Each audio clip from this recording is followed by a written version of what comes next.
कृष्णाय वासुदेवाय देवकी नंदनाय च नंद गोपकुमाराय गोविंदाय नमो नमः। गोविंदाय नमो नमः। गोविंदाय नमो नमः। हरे कृष्णा।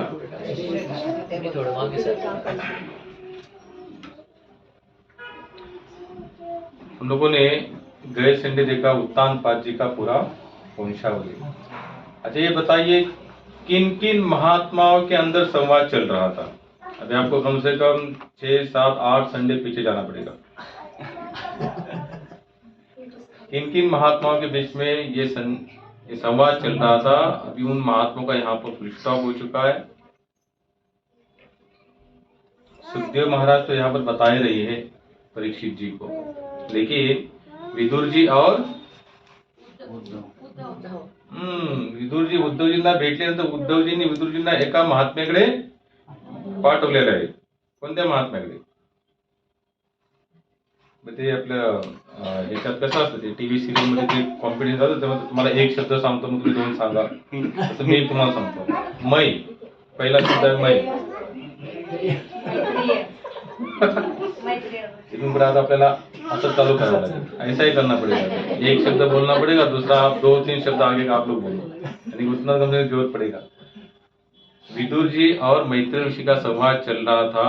विदुर जी उद्धव जी को वहां पर मिले, जो तीर्थाटन के लिए निकले थे उद्धव जी मिले. उद्धव जी के पास उनकी छोटी सी साधारण भगवान के संबंध में चर्चा हुई और उद्धव जी कहते बस अभी मुझे यहाँ से जाना है. तो विदुर जी कहते मुझे और सुनने की इच्छा है. तो उद्धव जी कहते काम करे आप ऐसे ही चले जाइए, तट को लगते हुए आपको कौन महात्मा मिलेंगे? मैत्रेय ऋषि. और मैत्रेय जी से फिर आप कृष्ण कथा ना. तो यहाँ पर आगे बता दे, मैत्रेय ऋषि के मुख से ये सब विषय सुनकर विदुर जी आनंद में भाव विभोर हो गए. अश्रुपूरित नेत्रों से उन्होंने अपने गुरुदेव को साष्टांग प्रणाम किया और कहा, हे महायोगी, हे महाभागवत, ये संसार अज्ञानता से के अंधकार से भरा है. आज आपकी अहोती की कृपा मुझे उस पद पर प्राप्ति हुई जो इस संसार से मुक्त करके भगवत धाम की ओर ले जाता है.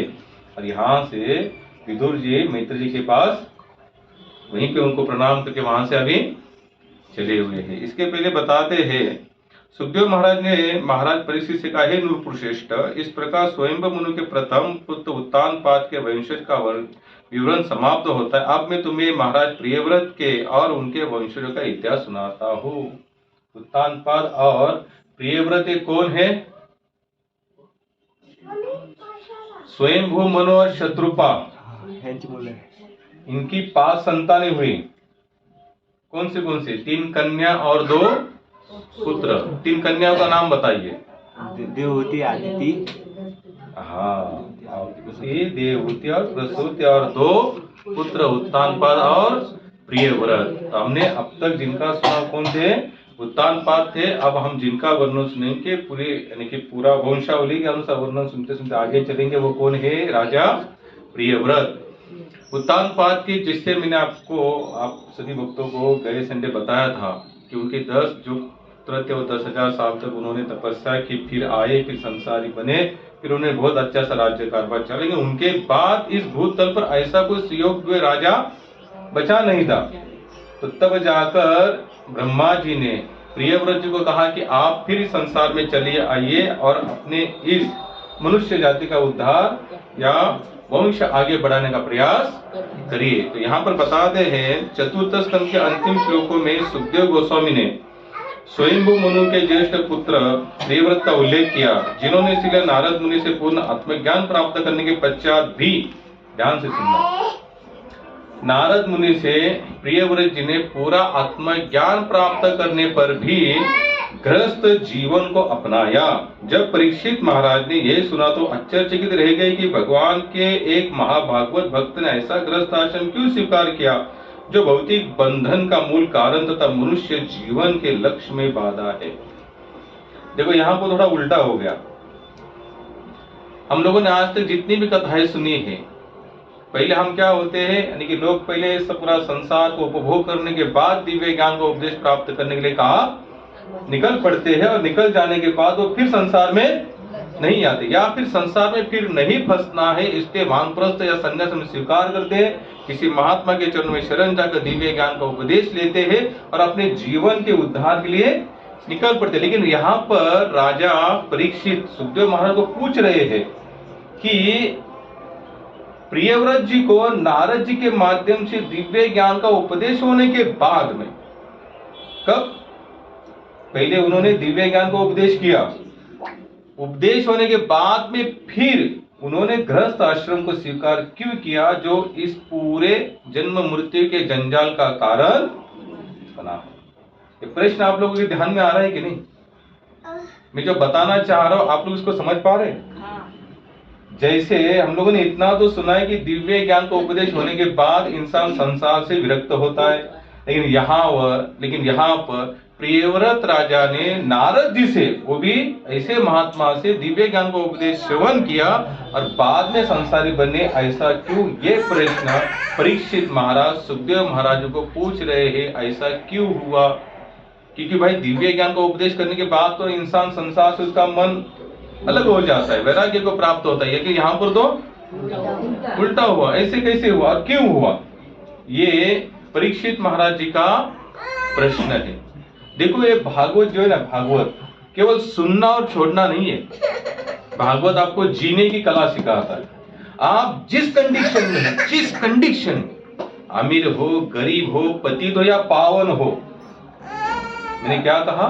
पतित हो या पावन। पावन तो हम लोग होने के बाद तो भगवत शरण में तो जाएंगे, लेकिन पतित होने के बाद भी आपको कैसे भगवान को प्राप्त करना, ये भागवत सिखाता है।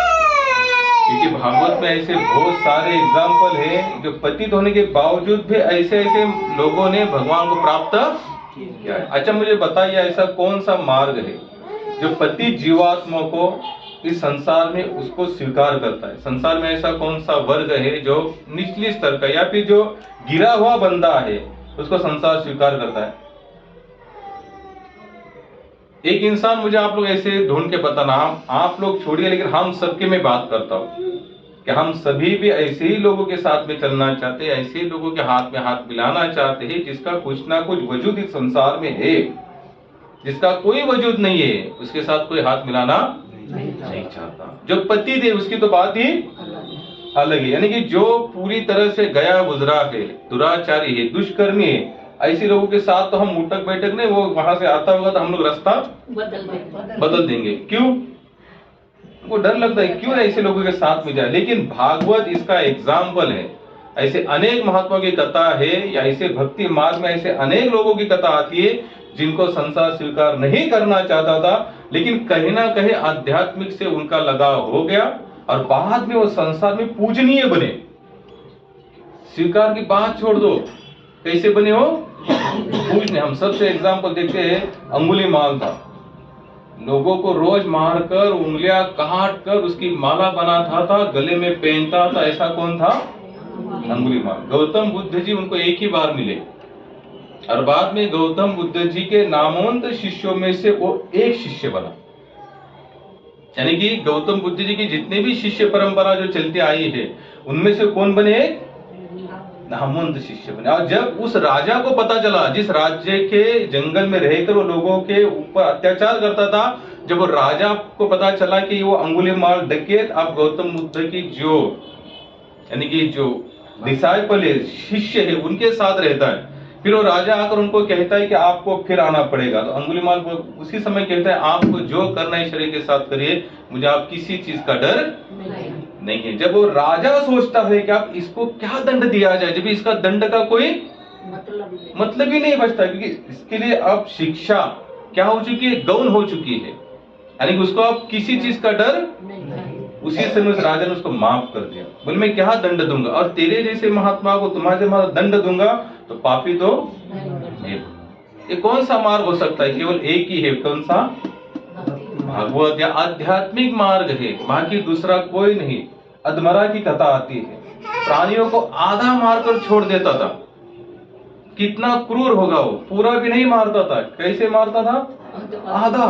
आधा मारकर छोड़ देता था। जब वो प्राणी ऐसे छटपटाट करते थे जीने के लिए, उनको देखकर उसे आनंद आता था। कितना क्रूर होगा वो बंदा। हम लोग कभी आतंकवादी के जो फेसबुक पर व्हाट्सएप पे कोई कुछ वीडियोस वगैरह आते थे, ऐसे पकड़ते, गले काटते, उनको नीचे लिटाते, ऊपर से गोली मारते, तो देखने के बाद कितना ऐसा, एक तो समझो अगर आपके अंदर ऐसा जुनून है तो आप सोचेंगे मेरे को मिल जाए तो मैं इसको ठोक दूंगा। दूसरी बात तो आप ये सोचेंगे भगवान ये क्या हो रहा है। ये दोनों में से एक कैटेगरी होगी, वो हमारे स्वभाव पर है कि नहीं?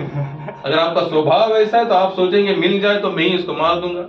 दूसरा स्वभाव ये होगा भक्ति मार्ग में तो भगवान इनको कुछ अच्छी सद्बुद्धि। नारद जी उसी मार्ग पर चल रहे थे, चलते चलते देख रहे हैं कि आधा हरण मार के हिरण को मारकर छोड़ दिया है, आधा कोई पशु है कि उसको मारकर आधा छोड़ दिया है, और वो पशु कैसे हो रहे, तड़पड़ा रहे। तो नारद जी के मन में एक प्रश्न आया, चलो ठीक है मान लिया कोई डकैत होगा, कोई शिकारी होगा, फिर आधा मारकर क्यों छोड़ रहे हो, मारना है तो नारद जी के भी मन में जिज्ञासा है कि ऐसे बंदे को मिलना चाहिए। तो आगे जाकर अधमरा उनको मिला। फिर नारद जी कहते कि तुमने ये सब किया है, बोले हाँ मैंने किया। तो नारद जी बोले ठीक है इतना तो समझ में कि तुमने किया, लेकिन आधा मारकर क्यों छोड़ा है? क्या कहा? आधा मारकर। उसने क्या आंसर दिया?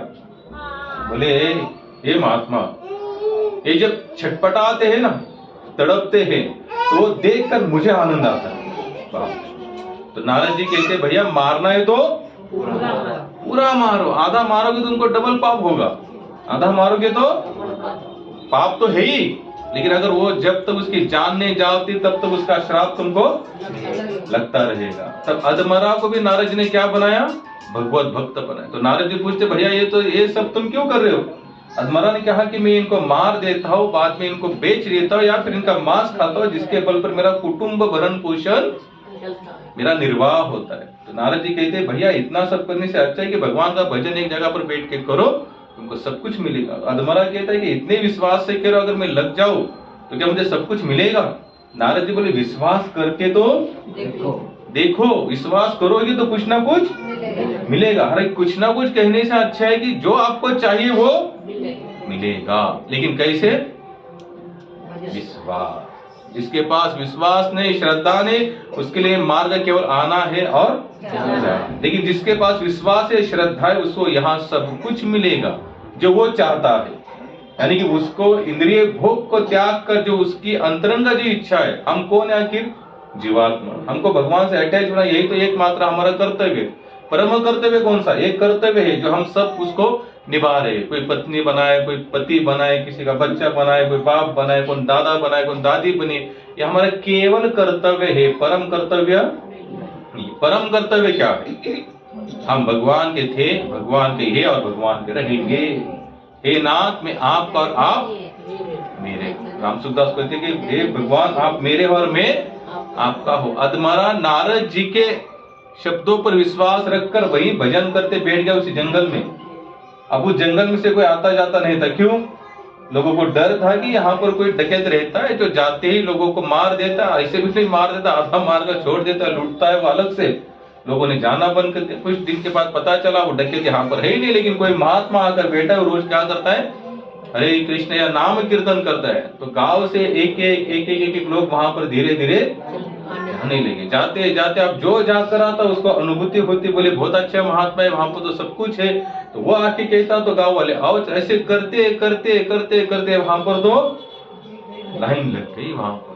और कुछ दिनों के बाद अंगिरा ऋषि और नारद जी उसी जंगल से जा रहे। तो नारद जी कहते कि कुछ साल पहले मैंने यहाँ पर एक डकैत को उपदेश दिया था, भगवान नाम का उपदेश दिया था, मैं देखना चाहता वो क्या कर रहा है। तो नारद जी जब उसके झोपड़ी के पास आश्रम की तरफ निकलना चाहते, चलते रहते, तो दूर से अधमरा देखता ये तो मेरे गुरुजी आ रहे हैं। तो उसी समय वो चलते चलते जोर जोर से चलता है, लेकिन अपने जो गले में गमछा होता है उस गमछे से रास्ते पर ऐसे साफ करते जाता, और जाते ही नारद जी के चरणों को स्पर्श करता है, नारद प्रणाम करता है। तो नारद जी कहते हैं आप तो आए बहुत अच्छा, लेकिन जब तुम आ रहे तो अपने गमछे से नीचे जमीन पर क्या कर रहे थे?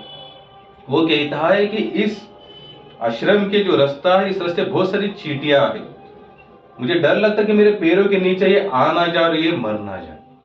कितना फर्क हुआ। एक समय क्या था, वो आधा मारकर छटपटाते हुए जीवों को देखकर इसे आनंद आता था, और आज की स्थिति क्या है? अपने पैरों के नीचे गलती से भी किसी चींटी के प्राण लेना वो पाप समझता है। ये कब हुआ? दिव्य ज्ञान का उपदेश होने के बाद। यानी कि जहां जहां हमने सुना कि दिव्य ज्ञान का उपदेश होते ही हमको संसार से विरक्ति होती है और भगवत चरणों में अनुराग उत्पन्न होता है, लेकिन यहाँ पर प्रियव्रत महाराज जी को तो पहले दिव्य ज्ञान का उपदेश नारद जी के माध्यम से हुआ और बाद में इन्होंने घर गृहस्थी में प्रवेश किया। तो यहाँ पर परीक्षित महाराज स्वयं कहते हैं कि घर गृहस्थी, जहां तक हम सभी लोग समझ, घर गृहस्थी का ऐसा एक बहुत बड़ा जंजाल है, इससे निकलना इतना आसान नहीं। बोले क्यों? क्या कारण होगा इसके पीछे? इसके पीछे और विशेष करके भारतीय लोगों में तो बहुत ही है। स्वामी भक्तिपाद जी एक बार लेक्चर दे रहे थे तो उन्होंने कहा कि हम अमेरिकन इसलिए भाग्यवान हैं। अब उन्होंने उस एक दृष्टि से कहा था, आध्यात्मिक के हिसाब से कहा था, याद रखना। उन्होंने कहा कि आप भारतीय इसलिए बैड लक हो और अमेरिकन इसलिए गुड लक है क्योंकि अमेरिका के लोग ज्यादा संसार में फंसते नहीं है, ज्यादा संसार में फंसते नहीं। और भारतीय लोग क्या है? पत्नी की तरफ से लो, फिर हमारी तरफ से लो, फिर इसका उसका करते करते पूरा जीवन हम एक दूसरे को छोड़ना नहीं चाहते। अमेरिका में ऐसा नहीं है। नहीं जम रहा है, हरे कृष्ण। नहीं जम रहा है, हरे कृष्ण। नहीं जम रहा है, हरे कृष्ण। तो कितने के साथ नहीं जमेगा, सबको हरे कृष्ण होता है वहां पर। यानी कि ज्यादा वो अटैचमेंट वहां पर नहीं रखते। आप लोग, मेरे साथ एक लड़का था रामीर, इसके पहले मैंने कहा था, शायद पता नहीं आप लोगों को। उसके माता की 3 शादियां हो गई थी और एक बार मैं ऐसे बैठा था, सहारा अपार्टमेंट थे अभी लोग, आकर मुझे बोला, Prabhu ji one good news, good news. बोले क्यों, क्या हुआ? बोले मेरी माँ आप 4थी शादी कर रही है। तो मैंने कहा क्यों? बोले मैं इसके लिए गुड न्यूज दे रहा हूँ कि आप वो किसी डिवोटी के साथ शादी करेगी, किसी भक्त के साथ, इसलिए उसने कहा कि ये गुड न्यूज। अब देखा जाए तो उसने ऐसा क्यों कहा? क्योंकि अमेरिका में 1 शादी करना, 2 करना, 3, 4 करना बहुत बड़ी बात नहीं है। वहां पर तो बस बाबा नहीं जम रहा है तो हरे कृष्ण, नया कहीं पर शुरू, नहीं जम रहा है तो हरे कृष्ण। लेकिन हमारे भारत में ऐसा नहीं होता। हमारे भारत में हो सके भाई संसार है, समाज है, घर गृहस्थी है, सामाजिक जो भी कुछ प्रणाली होती है। अब मुझे बताए कि जिसका नहीं जमता उनको समाज में कहां तक डिमांड मिलता है? नहीं मिलता। लेकिन जो सक्सेसफुल घर गृहस्थी, ऐसा एक आदर्श घर गृहस्थी जीवन लोग कहते कि ये आदर्श है, पति पत्नी बहुत अच्छे से रह रहे, बच्चों का भी उन्होंने पालन पोषण अच्छा किया है। लेकिन एक मकड़ी का जाला है। भागवत स्वयं बता रहा है कि संसार कैसा एक मकड़ी का जाला है। इसमें आप जितना हाथ पे हिलाते रहो, जैसे आपने देखा है डिस्कवरी चैनल पे आप लोग देखना, मकड़ी के जाले में अगर कोई कीटक फंसता है ना, वो जितना हिलता है ना वो उतना फंसता जाता है, क्योंकि वो जो द्रव्य जो होता है ना वैसे चिकट होता है। अपने हाथ पे को जितना हिलाते जाएगा उतना फंसता जाएगा, फंसता है, और एक दिन पूरा फंस जाता है, तो हिल ही नहीं सकता। उस दिन तो मैंने फेसबुक देखा, एक सांप था, सांप वो मकड़ी के जाले में फंस गया था। अब सांप को भी मकड़ी का यानी इतना पावरफुल होता है। उसी तरह से कहते हैं संसार भी कैसे मकड़ी के जाले जैसा है। ये घर गृहस्थी प्रपंच कैसा है, लेकिन इसमें से छूटना कौन चाहता है? कोई नहीं चाहता। क्यों नहीं चाहता? अब देखो हम नहीं भी चाहेंगे तो भी क्या करेगा संसार, एक दिन छोड़ना पड़ेगा। नहीं, संसार छुड़ा ही लेगा आपसे। संसार को कुछ फर्क नहीं पड़ता, 1 आए और 10 गए और 10 आए और 100 गए, तो वो अपने हिसाब से अपने स्तर पर कायम फिक्स है। इसलिए कालाय तस्मै, काल सबको खत्म कर देता है, किसी को नहीं रहता, किसी का अस्तित्व यहाँ पर मौजूद नहीं रहेगा। एक दिन सबको समाप्त होना पड़ेगा। उसके पहले ही, समाप्त होने से पहले ही समाप्त होने का प्रयास करना चाहिए। तो परीक्षित महाराज कहते हैं कि सुखदेव महाराज उन्होंने ज्ञान का उपदेश करने के बाद भी उन्हें घर गृहस्थी में प्रवेश क्यों किया? तो सुखदेव महाराज कहते हैं प्रियव्रत महाराज जी की तो वैसी इच्छा नहीं थी शादी करने की।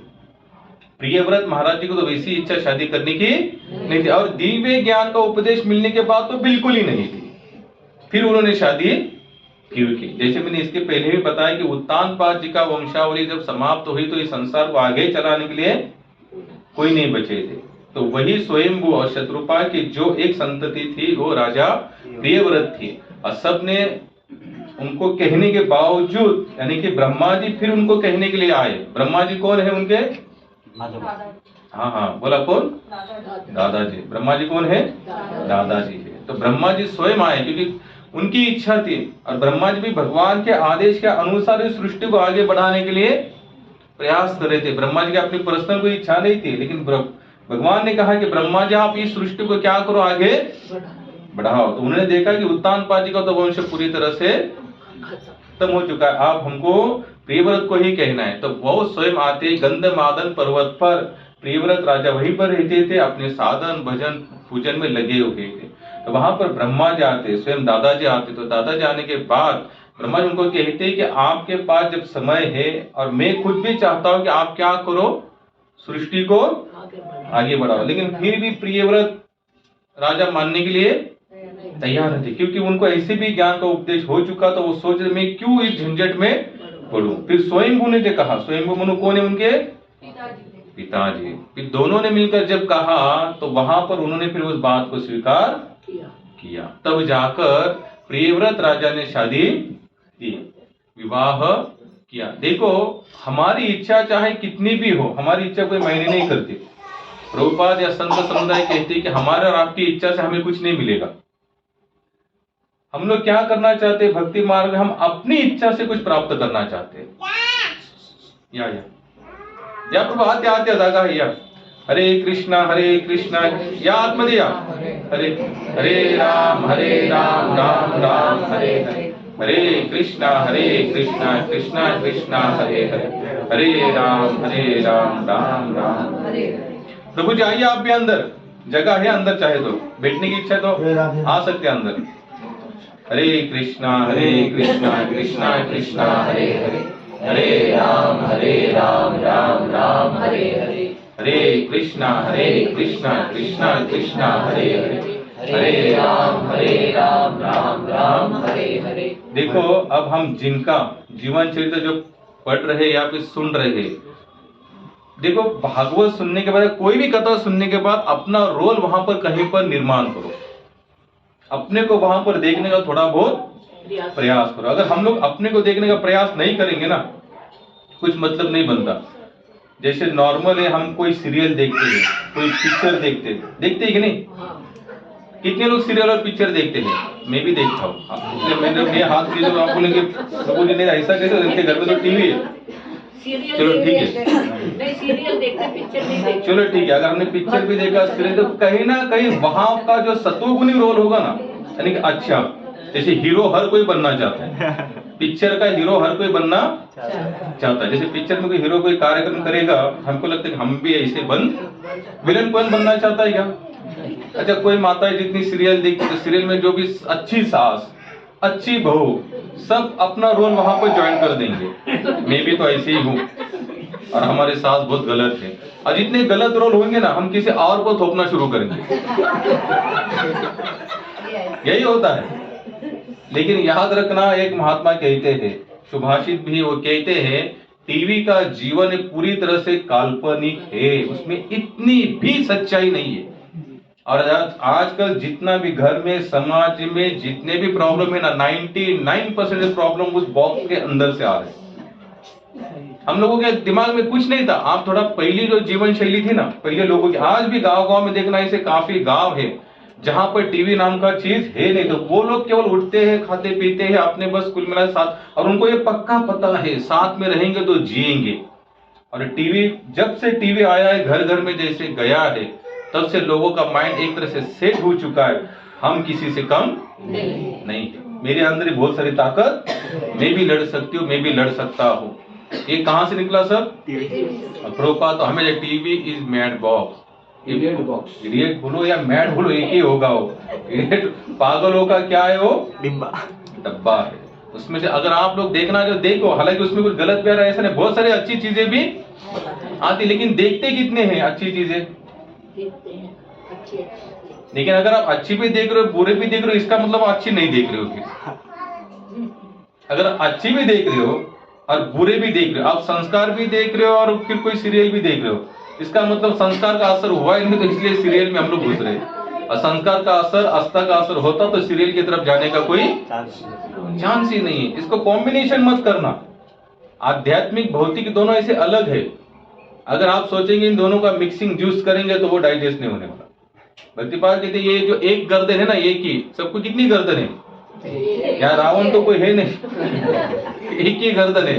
तो एक गर्दन एक समय पर एक ही दिशा में मोड़ सकते हैं, एक तो आध्यात्मिक जीवन जियो या फिर भौतिक जीवन जियो। आप एक ही समय करोगे दोनों तरफ तो हाथ में कुछ नहीं मिलेगा।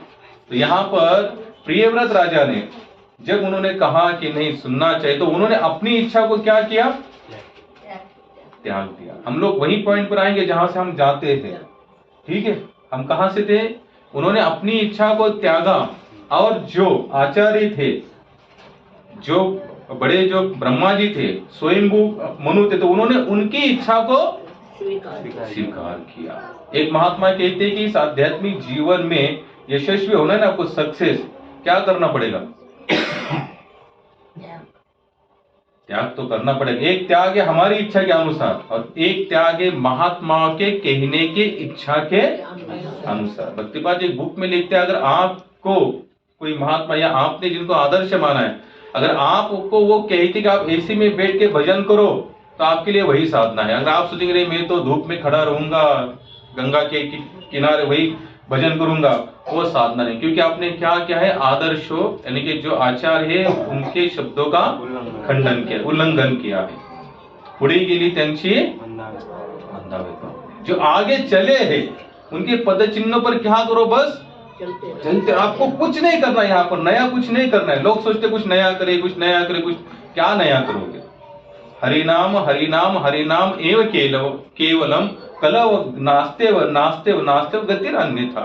सभी संतों ने कहा है, कलियुग केवल नाम आधारा, सुमिर सुमिर नर उतरे। कलियुग माजे करावे कीर्तन तेने नारायण दीर। कली काल नाम रूप कृष्ण। कितने आप लोगों को एग्जाम्पल चाहिए बताइए।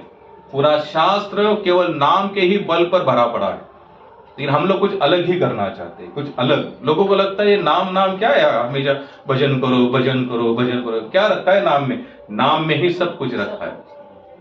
अगर आप भगवान के नाम को छोड़कर कोई और आध्यात्मिक क्रिया करना चाहते हो और आपको लग रहा है कि उससे कुछ मिलेगा, कुछ नहीं मिलेगा।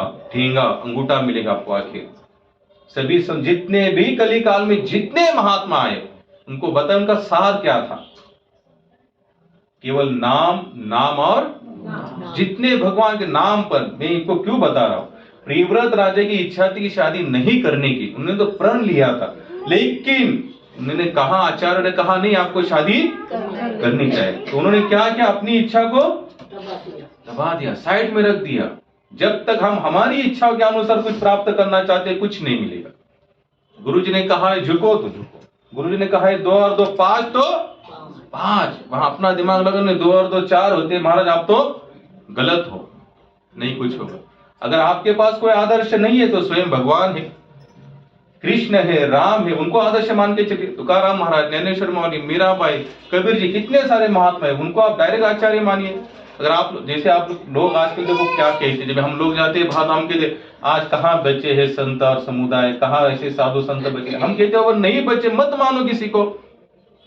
लेकिन अगर आप जब ये कहते हो कहाँ बचे साधु संत, तो इसका मतलब आपको साधु और संत की व्याख्या तो पता होगी। अगर आपको नहीं दिख रहा है संसार में कोई साधु संत, तो फिर जिन्होंने भागवत लिखा, जिन्होंने तुकाराम गाथा लिखी, एकनाथ गाथा लिखी, या ज्ञानेश्वरी जिन्होंने लिखी, ज्ञानेश्वर महाराज, आप उनको डायरेक्ट मानिए। लेकिन वहां पर नहीं जाना चाहते, बस एक ही बात को लेकर बैठे हुए, कहाँ है साधु संत। अरे आपके नजर में क्या है, खोट है, तो आपको कैसे दिखाएंगे साधु संत। वंचित वांछित समाज, फंसने वालों का और फंसाने वालों का समाज है। अगर आपकी डिजायर पावर, अगर आपकी प्रामाणिक इच्छा है मुझे मेरे जीवन का उद्धार करना है, तो भगवान ने ऐसे भी महात्मा आज भी संसार में रखे हैं।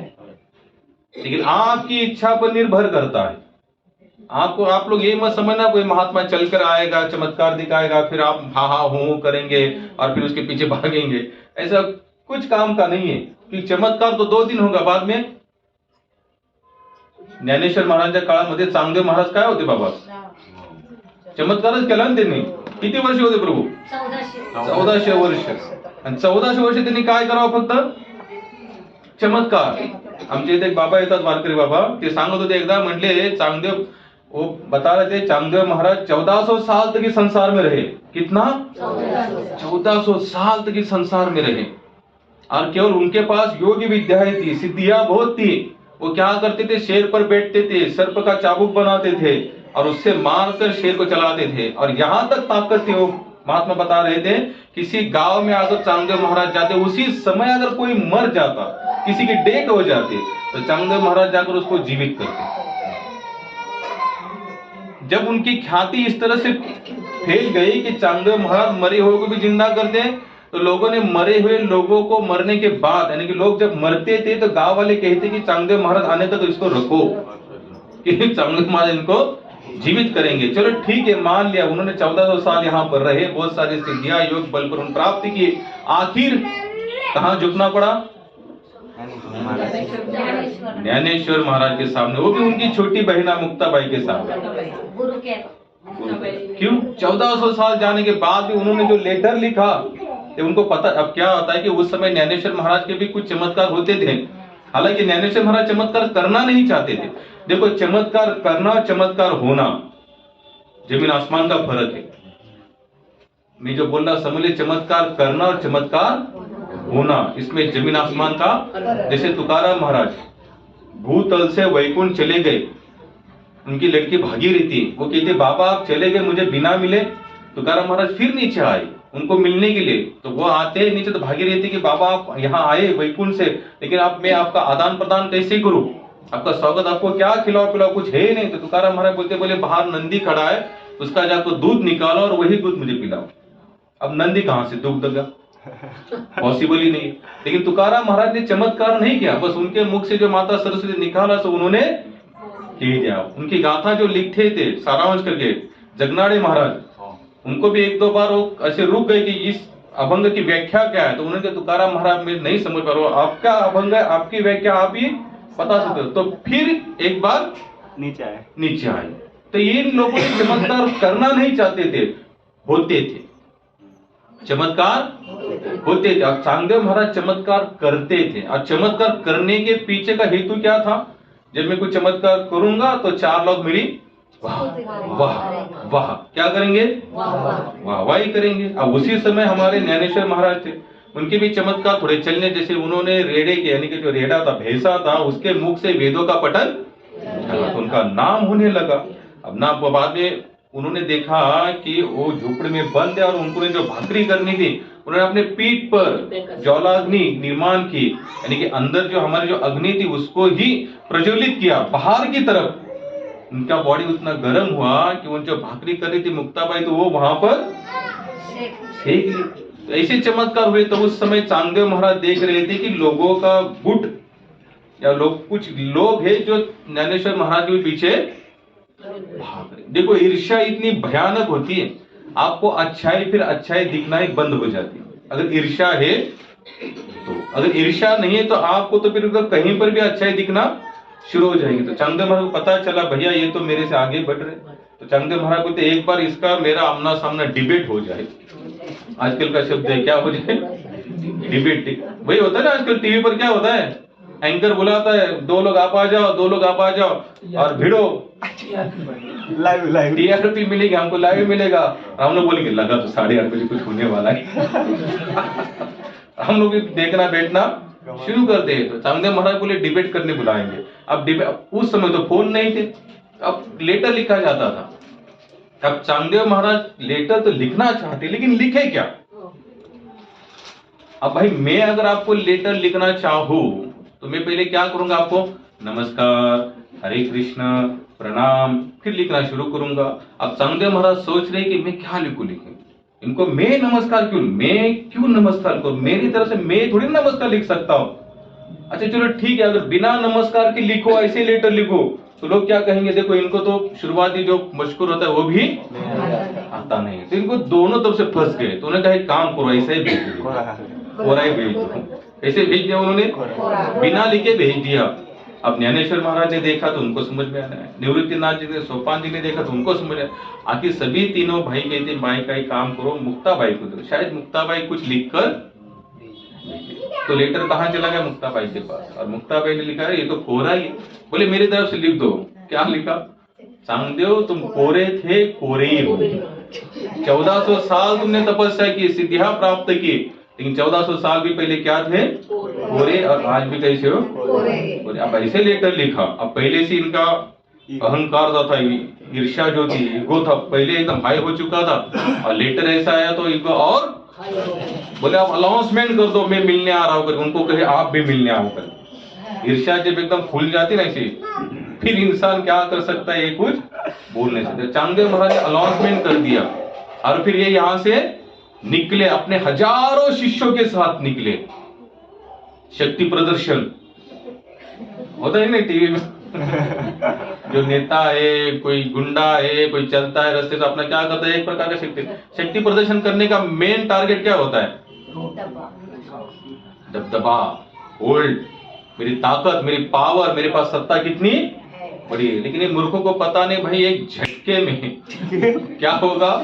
एक झटके में भगवान यहाँ का तहाँ करने में उनको समय। इसलिए खोटा अहंकार करना भाई, अगर शक्ती प्रदर्शन ही करनी है तो भगवान नाम की शक्ती प्रदर्शन करो। माझिया बळे नाही मी बोलत सखा पांडुरंग वाचा त्यांनी शक्ती प्रदर्शन केले। कोणाचं? भगवंताची शक्ती प्रदर्शन। बरं, माझ्या ताकद नाही बोले, माझ्या भगवंतामध्ये ताकद। एक भक्त ती शक्ती प्रदर्शन करतो, पण कोणाच्या बळावर करतो?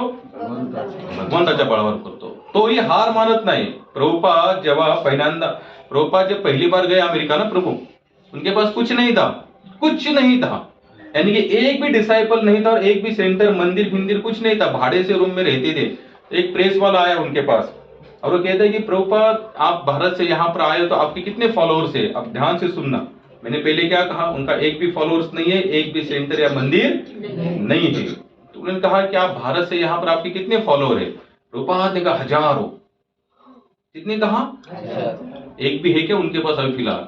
एक भी नहीं। उन्होंने कहा आपके सेंटर कितने? बोले 100 से ज्यादा सेंटर है। अब उनके साथ में जो पहले से एक दो लोग रहते थे, उनको पता था कि प्रभुपाद यहाँ पर कुछ करना चाहते, लेकिन इनके पास कुछ साधन सामग्री, लोग भी नहीं है और पैसा नहीं है और कोई सेंटर जगह बिगह कुछ है नहीं। तो प्रेस वाला उतना पूछ के चला गया। अब वो जो लोग उनके साथ में थे, उन्होंने कहा प्रभुपाद आपने झूठ क्यों कहा? बोले मैंने कहा क्या झूठ कहा? बोले उसने आपको पूछा कि आपके कितने शिष्य थे, आपने कहा कि हजारों है। उन्होंने आपको पूछा आपके कितने मंदिर है, आपने कहा 100 से ज्यादा है। आप हमको क्या बता रहे कि मेरा कोई शिष्य नहीं है, मेरे पास लोग नहीं है, मेरे पास पैसा नहीं, मेरे पास मंदिर नहीं, आपने उनसे झूठ क्यों कहा? बोले झूठ नहीं कहा, महाप्रभु की वाणी है, पृथ्वी त्याचे नगरादि ग्राम सर्वत्र प्रचार होई गो मोरो नाम। कितना कॉन्फिडेंस उन लोगों को था। और हमारे पास सब कुछ होने के बावजूद हम रोते रहते, ऐसे होगा क्या होगा पता नहीं। अरे मरते दम तक बैठ के खाने वाले लोग हैं मेरे सामने, फिर भी रोते हैं। और रोना क्या होता है? क्या होगा पता नहीं। अरे बैठ के खा सोते फिर भी रो रहे हो, ये बेकार है। विश्वास इतना होना चाहिए, भगवान ने मुझे लाया है तो भगवान मेरा पूरा इंतजाम करेंगे। चांगदेव महाराज ने अनाउंसमेंट किया, भेज दो मिलने आ रहा हूं। अब नामदेव हमारे ज्ञानेश्वर महाराज, इनके पास क्या था?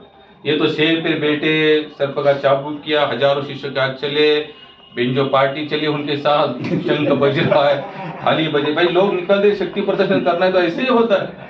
अब ज्ञानेश्वर महाराज क्या शक्ति प्रदर्शन करेंगे? उनके पास तो कुछ था ही नहीं। तो उसी समय दीवार पर बैठे थे, तो मुक्ताबाई कहती है कि दादा अब हम कैसे जाएंगे? बोले हमारे पास तो ना वाघ है, ना शेर, ना हाथी है।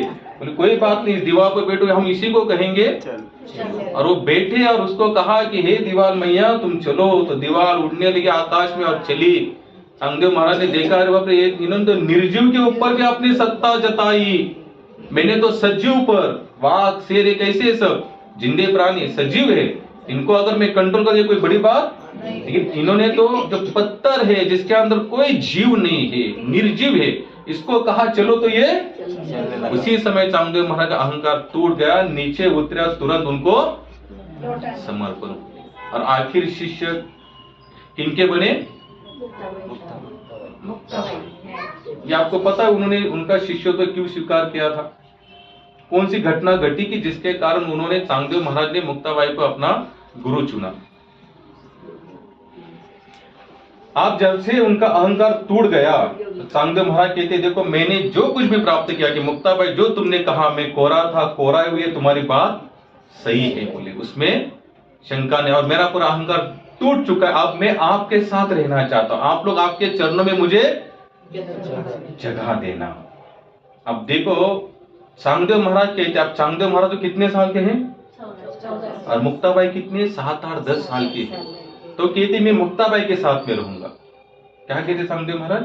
मैं मुक्ताबाई के साथ में रहूंगा। अब मुक्ताबाई के साथ में आता, अब 7, 8 साल की बच्ची या 10 साल के बच्चे पकड़ लो, और ये कितने 14, कितना अब इनको दादाजी बोले कि दादा दादा दादा दादा जो बोलना है आपको बोल सकते। कहा 1400 साल, कहा 8-10 साल के बच्चे। तो मुक्ताबाई जी एक बार नहा रही थी। कथा को ध्यान से सुनना, पूरा भागवत इसी टॉपिक पर आधारित है। मुक्ताबाई एक बार नहा रही थी और उनको कोई मिलने के लिए आए, और उन्होंने कहा, मुक्ताबाई ने चांगदेव महाराज का बोला आप बाहर बैठिए, मैं अंदर नहा रही हूँ, अगर कोई आएगा तुमको बता देना। वैसे कहते ठीक है। तो चांगदेव महाराज वहां बैठे, तो ज्ञानेश्वर महाराज आए, निवृत्तिनाथ सोपान काका आए, बोले हम मुक्ताबाई को मिलना चाहते। चांगदेव महाराज बोले नहीं नहीं, आप अंदर नहीं जा सकते, मुक्ताबाई तो नहा रही है। बोले आप नहा रही मुक्ताबाई, आपको अंदर जाना मना है। बोले हम तो उनके भाई, लेकिन फिर भी आप नहीं जा सकते। तो इतना कहने के बाद मुक्ताबाई नहा कर बाहर आ जाती है। आने के बाद कहती बोले क्या हुआ? तो सोपान काका, निवृत्तिनाथ, ज्ञानेश्वर महाराज कहते हम तो अंदर आना चाहते, लेकिन चांगदेव महाराज ने हमको रोक दिया। बोले क्यों रोक दिया? बोले चांगदेव महाराज ने कहा कि आप तो अंदर नहा रही हो, आप अंदर जा नहीं सकते। तब मुक्ताबाई उनको कहती है कि चांगदेव महाराज तो आप हमेशा याद, आप तो 1400 साल में केवल 7-8 साल की बच्चों, और ये तो मेरे सब कौन है?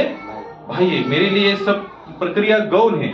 जब तक आप ये नहीं समझ सकते मैं शरीर नहीं आत्म तत्व हूं, तब तक आप इस बात को आगे बढ़ ही नहीं सकते आध्यात्मिक मार्ग में। आप हमेशा याद रखना, पूरा कैलकुलेशन है। पूरा आध्यात्मिक जीवन का सार क्या है? मैं शरीर नहीं आत्मा। कितने लोगों को लगता है हम आत्म तत्व है? ये शरीर कैसे हो रहा है? रोज बदल रहा है। कहाँ हमारा बचपना था, कहाँ हमारा तारुण्य हुआ, और हम कहाँ जा रहे हैं अभी? बुढ़ापे की ओर। और एक दिन उसके बाद में सच्चाई कहाँ बची थी? फिर बचा क्या? केवल हमारा आत्म तत्व बचा जो शाश्वत है। ममेवांशो जीवलोके जीवभूत, प्रत्येक जीव मेरा शाश्वत अंश है।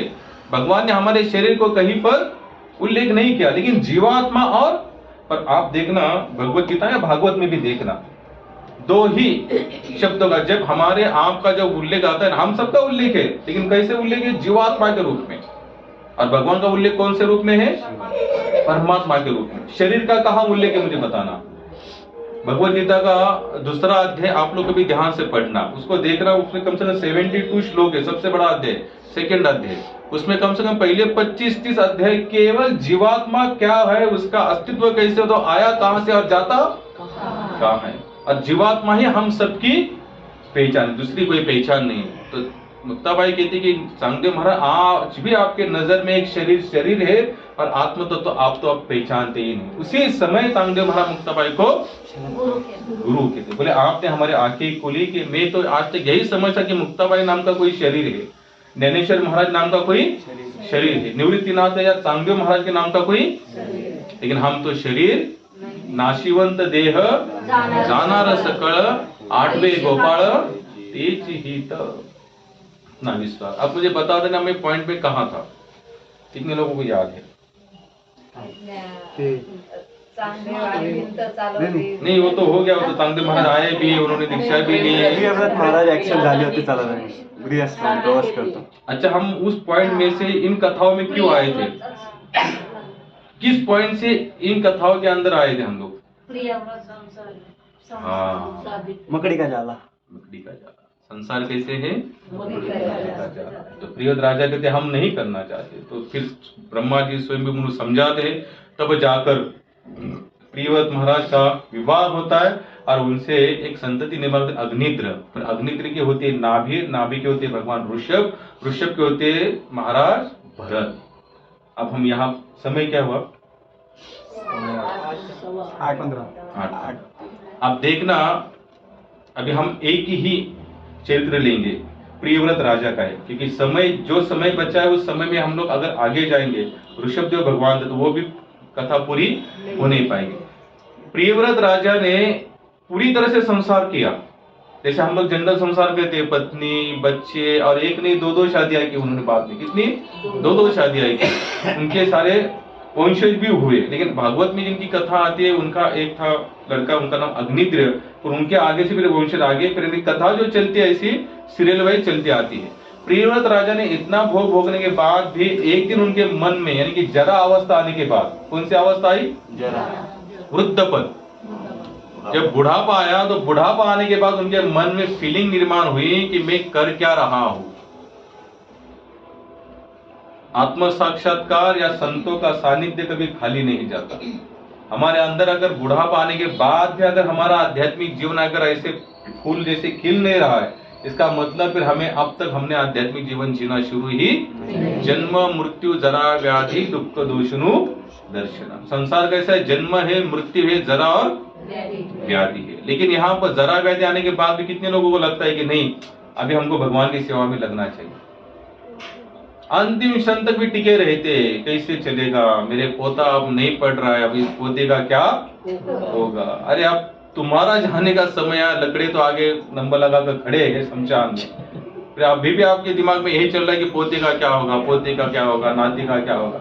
भैया कुछ नहीं। इसलिए हमने गए बार भी देखा, गए संडे 4 आश्रम है, 25 तक ब्रह्मचर्य, 50 तक गृहस्थ, वानप्रस्थ, सन्यास, 50 के बाद कौन सा आंकड़ा आता है? सन्यास, 51 आम्हाला शब्द माहिती आहे पण कोणी तयारच नाही करायला। 51 वन का मतलब होता वन में जाओ। तो कितने लोग जाने के लिए तैयार है वन में? हम लोगों को इतना ही कहते कि हर संडे यहाँ आ जाओ तपोवन में, इसी वन में आओ। बोले कि प्रभु जी कितना दूर है यहाँ से, तपोवन में कैसे जाएंगे, कौन जाएगा हर संडे वहां पर? इतने 2 किलोमीटर के वन में नहीं जा सकते। बाकी वन की तो बात है। प्रियव्रत राजा को धीरे धीरे समझ शुरू हो गई कि मैं तो कहाँ चला था भगवत भजन में, और मैं कहाँ फंसा इस संसार के चक्कर में। और उनके अंदर इतना वैराग्य हुआ कि प्रियव्रत राजा ने अपना पूरा राजपाट अपने बच्चों को सौंप दिया। अब बोले अब मैं यहाँ से प्रस्थान कर रहा हूँ। देखो पूरा आध्यात्मिक जीवन है, जब तक हमें ये फीलिंग नहीं होती कि मृत्यु मेरे निकट खड़ी है। एक महात्मा कहते हैं कैसी मृत्यु हमारे पास में, हमारी छाया होती ना, सावली जर आपण म्हणतो, जो छाया होते, छाया जैसी मृत्यु हमारे साथ में रहती। हम कभी ये सोच ही नहीं सकते अभी तो मैं बहुत लंबे रेस का घोड़ा हूं, कोई गारंटी नहीं महाराज। हम रोज न्यूज देखते हैं, टीवी देखते हैं, चैनल देखते हैं, न्यूज पढ़ते, गाड़ी जा रही थी, सामने से गाड़ी आई, ठोक दिया और 4 जन खत्म, उसमें 2 बच्चे थे, पति पत्नी थे, खत्म। ये बातें हमको सिखाती क्या है भाई, हमारा भी कभी भी ऐसा न्यूज आ सकता है। अच्छा ये बताना कितने लोग ऐसे कि जो जीवन में कभी कभी मरते मरते बच गए? हम तो बचे हो, एक नहीं 3-4 बार बचे। ऐसी बहुत सारी घटनाएं होती कि नहीं हमारे जीवन में, कि बस हम लोग कहते थे मैं बस अभी यहां से जा ही रहा था और गाड़ी बस मेरे को पास करके गई। होता है ना कभी कभी ऐसे कि कभी लगता है कि बस अभी यहां से हम मरने वाले थे, हम इतने में हम गाड़ी चलाते, सामने से ट्रक निकल गया। लेकिन इतना होने के बावजूद भी क्या फीलिंग होती है बाद में, फिर खुद को संभालते, बोले अब नहीं कुछ होगा, अब तो बिंदास अपने आराम से गाड़ी, कोई गारंटी मारा आप आराम से चला लेंगे, सामने वाला उसकी क्या गारंटी, वो अगर आपको ठोक दे खत्म, बात समाप्त। तो याद रखना मृत्यु हमारे साथ में चलती है हमेशा, और वो हमको नोटिस भी देती है। एक बार एक वकील मर गया। कौन मर गया? वकील। अब वकील था, वकील कहाँ जाएगा ज्यादा करके? स्वर्ग की नरक में। यहाँ कोई नहीं ना, ये तो कोई वकील होंगे तो बोलेंगे देखो यार हमको मरने से पहले कहाँ भेजे नरक में। वो कहाँ चला गया? नरक में चला जाने के बाद उसने अब यमराज के सामने उसको खड़ा कर दिया।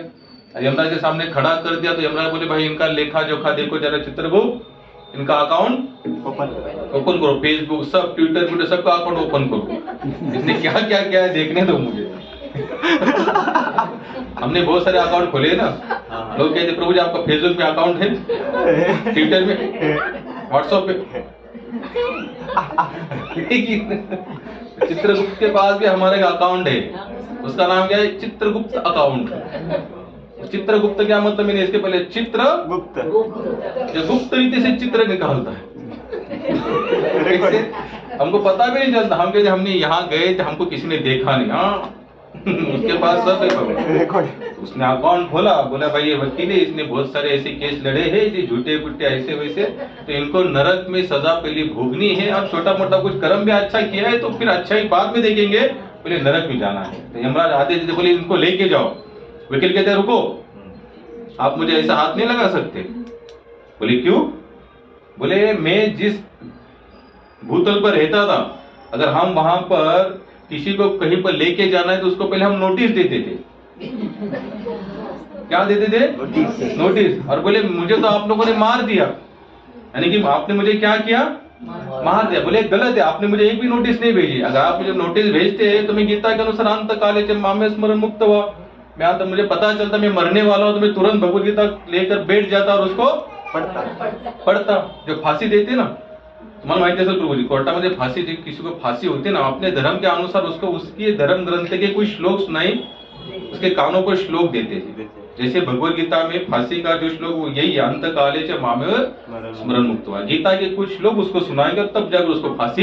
कि कहने का मतलब क्या है कि वो सुनकर कहाँ चला जाएगा?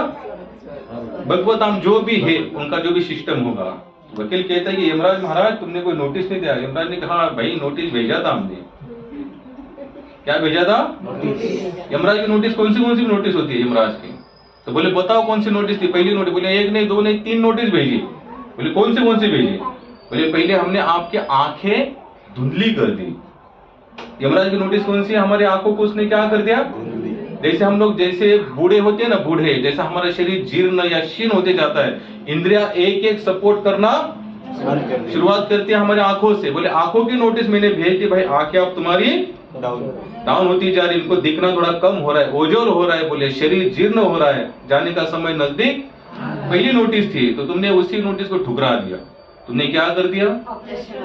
ऑपरेशन किया या चश्मा लगा दिया, और फिर आप मेरे को बराबर दिखता है। पहला दूर का दिखता नहीं था, अब मुझे दूर का भी दिखना। और पहला टीवी ऐसा धुंधला धुंधला दिखता था, अब अच्छा दिख रहा है टीवी। HD क्वालिटी 5D कौन सा? अभी तक मैंने सुना है वो कोई चश्मा है, वो पहनने के बाद ऐसा लगता है कि वो 3D है ना।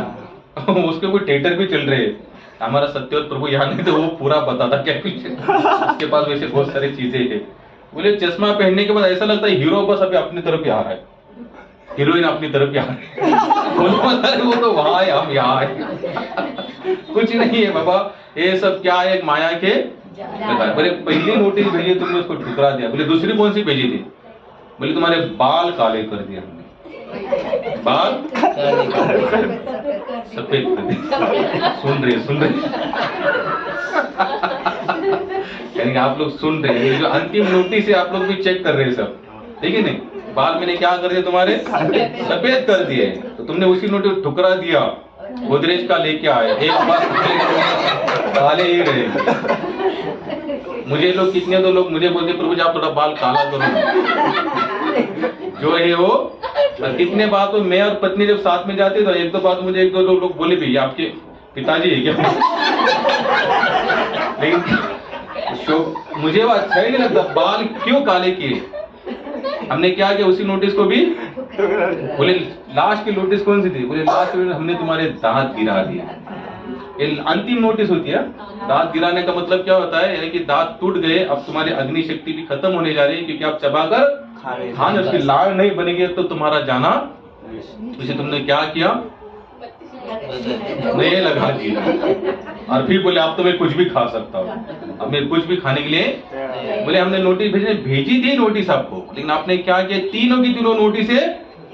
तो महाराज प्रियव्रत राजा को भी जब नोटिस आई, जब उनको लगा मैं जरा हो रहा, वृद्ध हो रहा, तो उनको वो पूरा दिव्य ज्ञान फिर अपने दिमाग में घुला, यानी कि समझ में आया कि भाई मुझे तो नारद जी ने ज्ञान को उपदेश किया था और मैं कहाँ फंसा। उन्होंने तुरंत पुत्र को राज्य कारभार सौंप दिया और कहाँ चले गए? अपने स्वउद्धार के लिए चले गए। प्रियव्रत राजा वहां से निकले हैं, अग्निद्र करके उनकी जो संतति है उन्होंने उनको राजा घोषित किया है। अग्निद्र की संतान नाभि, और नाभि के वंश में आए भगवान ऋषभदेव। ऋषभदेव के जो पुत्र हुए वो है राजा भरत। 100 पुत्र हुए, 100 में से सबसे बड़े कौन थे? राजा भरत। तो हम अगले संडे ऋषभ देव जी का राजा भरत जी का जीवन चरित्र सुनेंगे। देखो आप लोग जो भी सुनते हो ना वो अपने यहाँ पर फिट करो। मैं हर संडे पूछता हूँ कि हम लोग कहाँ थे।